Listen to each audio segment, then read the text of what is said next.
அதிகாலையிலே அவர் திரும்பி தேவாலயத்துக்கு வந்தபோது ஜனங்கள் எல்லாரும் அவரிடத்தில் வந்தார்கள். அவர் உட்கார்ந்து அவர்களுக்கு உபதேசம் பண்ணினார்.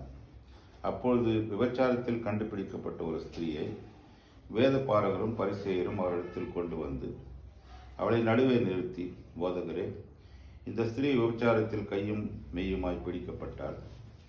இப்படிப்பட்டவளை கல்லெறிந்து கொள்ள வேண்டும் என்று மோசே நியாயப்பிரமாணத்தில் நமக்கு கட்டளையிட்டிருக்கிறாரே, நீர் என்ன சொல்லுகிறீர் என்றார்கள். அவர் மேல் குற்றம் சுமத்துவதற்கான காரணம் உண்டாகும் பொருட்டு அவரை சோதிக்கும்படி இப்படி சொன்னார்கள். இயேசுவோ குனிந்து விரலினால் தரையிலே எழுதினார்.